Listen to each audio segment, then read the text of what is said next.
It's that time, winter almost upon us, and we're looking into our crystal ball, but with knowledge as well as to what this year could bring. First off, let's think about last winter. You might not recall what we went through. There were a couple things that stood out from last winter. Number one, we finally broke our snowfall drought. It was more than 1,000 days, and we only got about 5 inches spaced out over a couple of events, but hey, it was something. We also had our coolest winter in a couple of years. It was more than a degree cooler than average. We were also a little drier than average. So let's get to talking about this year, and it always tends to start by looking at the oceans.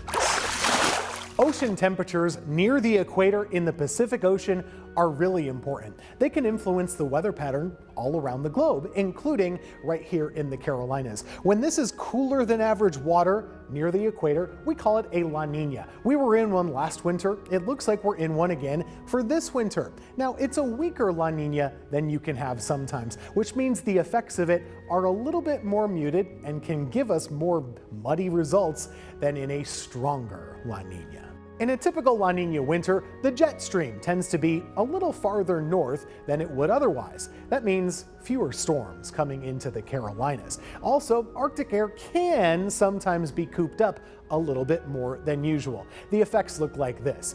Tends to be drier than usual weather in the Carolinas. Also tends to be pretty close to average for temperatures or even slightly warmer. In weak La Nina winters, there tends to be some pattern. And in this case, December tends to start off with a bit of a bang. I'm talking about colder and a little bit more stormy than usual, which sometimes mean you can get December snowfall. As we go throughout the winter, though, the effects tend to wane down, and by February, things tend to be a little bit milder and a little bit drier. It's always difficult to kind of see a snowfall trend with a lot of our climate patterns in the Carolinas because we get it so infrequently. If we look at weak La Nina winters throughout our history, well, last year was one. We got about 5 inches, but others, half were above average, the other half below average.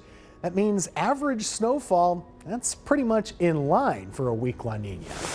It's not just La Nina we look at to make a winter forecast. There are other factors at play. One of them is snowfall, way on the other side of the globe up here in Russia. Siberian snowfall, when it's above average, like it is right now, that can mean more cold air available to cross the poles and go into the United States at times.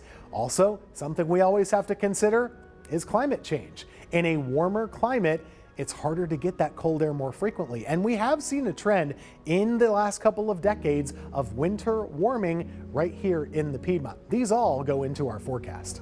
All right, so how about a forecast here? We'll go row by row. In this case, I actually think this winter should be a little bit cooler than average because we'll have more frequent outbreaks of colder air down the East Coast, especially early in the season. Also, a little bit drier than average. It is still a La Nina winter after all. However, considering those more frequent colder outbreaks in December and January, I think we'll be able to cash in on near average snowfall, which for our area is about 7 to 8 inches. As we go into the winter season, make sure to keep an eye on the News 2 forecast. We'll be keeping you up to speed on whenever winter events start to creep up. Be ready, it could be an early start this year.